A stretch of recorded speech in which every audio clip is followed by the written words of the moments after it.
अब गीता ज्ञान दाता ने कहा है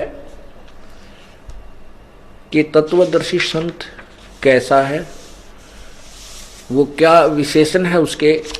और फिर जब तत्वदर्शी संत मिल जावे, तत्व ज्ञान तुझे हो जावे, उस तत्व ज्ञान से पूर्ण रूप से समझकर उसके पश्चात उस परम पद, उस परमेश्वर के परम पद की खोज करनी चाहिए उस सतलोक की, के जहां जाने के बाद फिर साधक कभी जन्म मृत्यु में नहीं आता।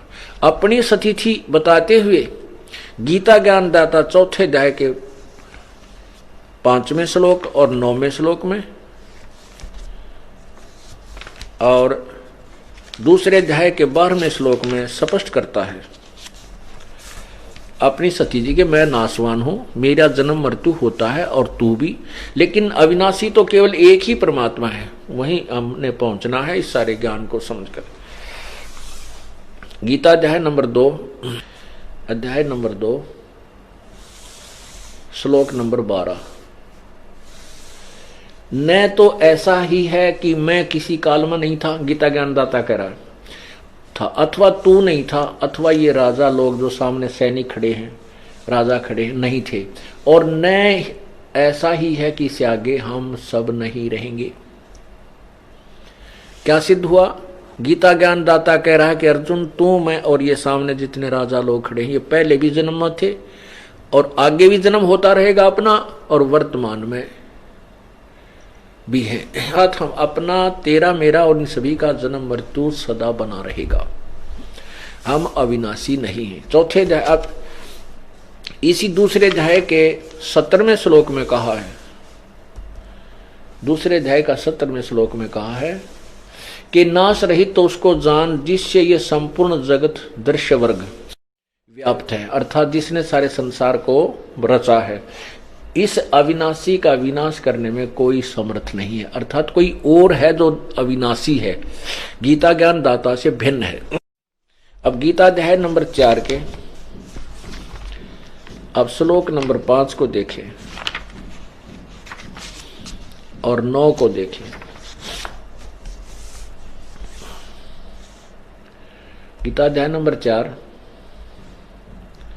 और ये 5वां श्लोक है।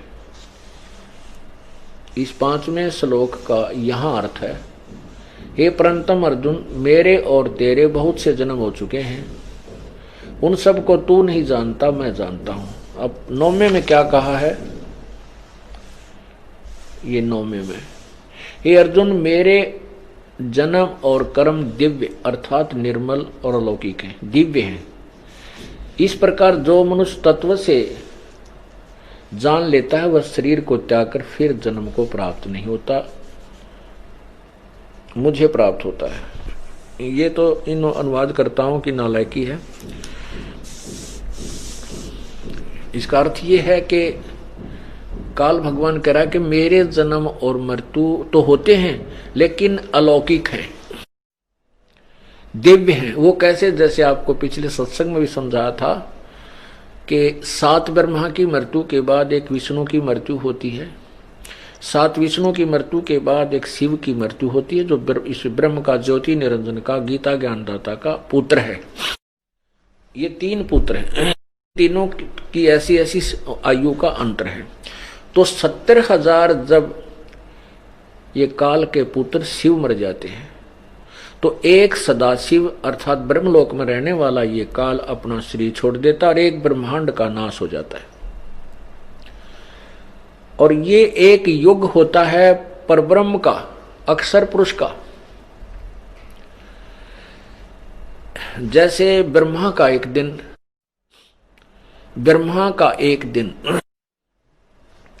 1008 चतुर्युग का होता है, उसको हम सीधा 1000 युग लेते हैं, चतुर्युग 1000 चतुर्युग लेते हैं।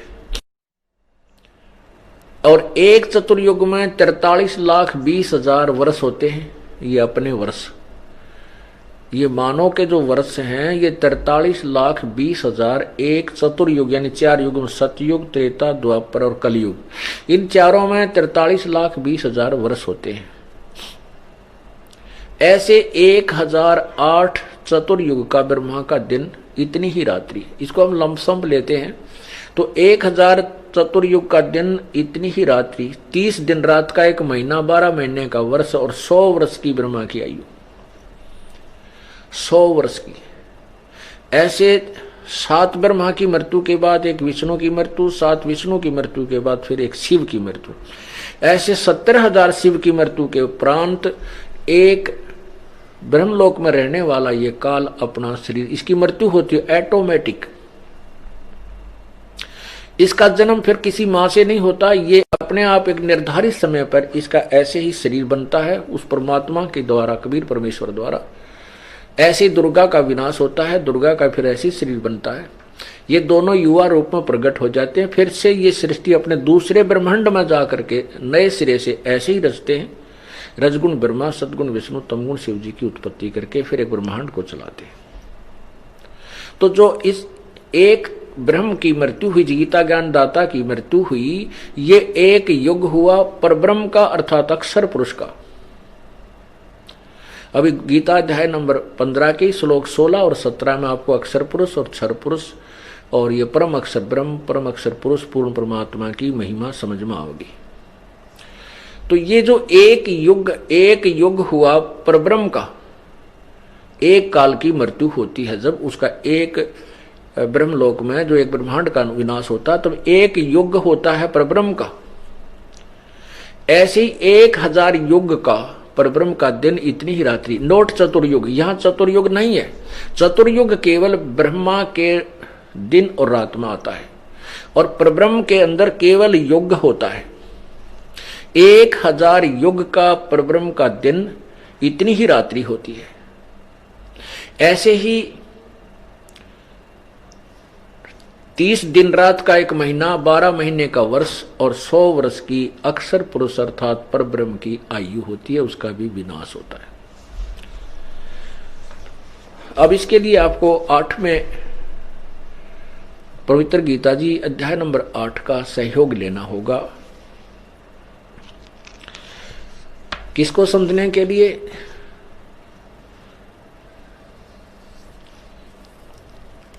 ब्रह्म अक्षर पुरुष और परम अक्षर पुरुष, परम अक्षर ब्रह्म की सतिथि को समझने के लिए गीता अध्याय नंबर 8 के 7 के मंत्र श्लोक नंबर 29 में कहा है कि हे अर्जुन, जो इस पूर्ण अखिल यानी पूर्ण ज्ञान को समझ लेता, तत्व ज्ञान को समझने के बाद फिर सभी आध्यात्मिक ज्ञान से परिचित हो जाता है और वो उस तत्ब्रह्म यानी उस परमात्मा को समझकर, तत्ब्रह्म को समझकर फिर जन्म मृत्यु से छूटने का ही प्रयत्न करता है। ये देखिएगा अध्याय नंबर 7 के ये श्लोक नंबर 29। जरा मरण मोक्षाय माम आश्रित्य यतन्ति ये ते ब्रह्म तत् विदु कृत्स्नम अध्यात्म कर्म च अखिलम। इसका क्या अर्थ है कि ये अनुवाद किया इन्होंने, जो मेरे शरण होकर, भावार्थ ये कि गीता ज्ञान दाता कह रहा है कि मैं जो ज्ञान दे रहा हूं इसके आश्रित होकर के, यानी तत्वदर्शी संत से मिलने के बाद जरा मरण मोक्षाय छूट, जरा और मरण से छूटने के लिए यत्न करते हैं वे पुरुष, वो साधक, तत्व ब्रह्म, तत्व माने उस, ब्रह्म माने परमात्मा को, इस तत्व माने उस ब्रह्म को और संपूर्ण अध्यात्म को तथा संपूर्ण कर्मों को जानते हैं।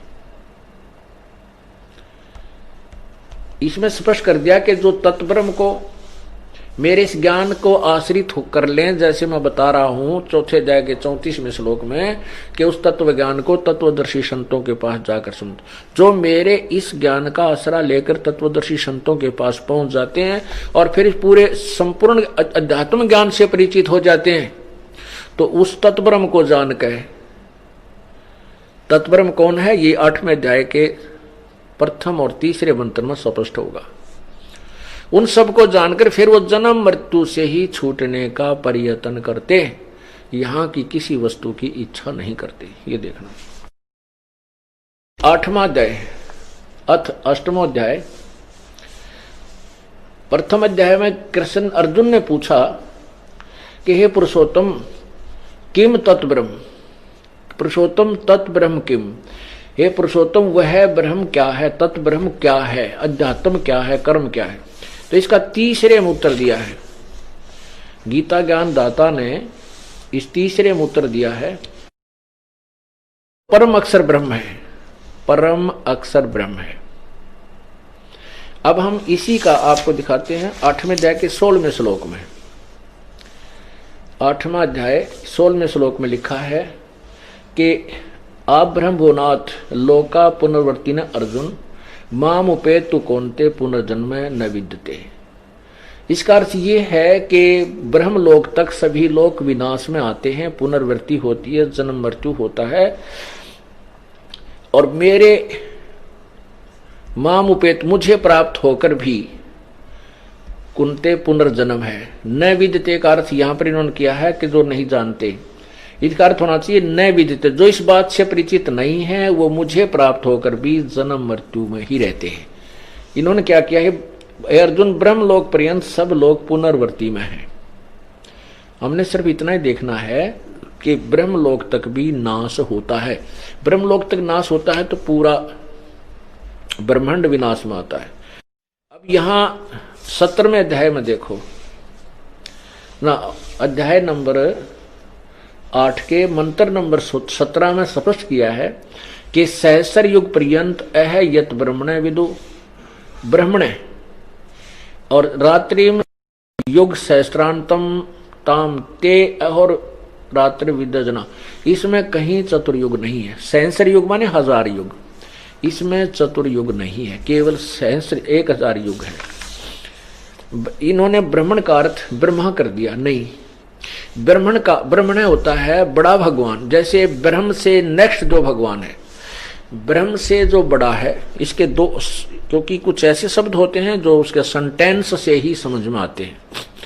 तो यहां जो सेंटेंस बनता है कि जो ब्रह्म से नेक्स्ट जो परमात्मा बड़ा भगवान है वो ब्रह्म है, उसका एक दिन, क्योंकि पूर्ण ब्रह्म का तो दिन रात का मतलब है नहीं, उसके वहां तो कोई दिन रात है नहीं, उसकी तो आयु से संबंध ही नहीं है। आयु जहां तक चल रही है, जिसका समय निर्धारित है, वो ब्रह्म और परब्रह्म तक ही और नीचे के देवताओं का ही है और हम मनुष्यों का। तो इससे ये निष्कर्ष निकल, ये ऐसे सुलझते हैं ये अर्थ। तो ये परब्रह्म का एक दिन 1000 युग का है, नोट चतुर्युग।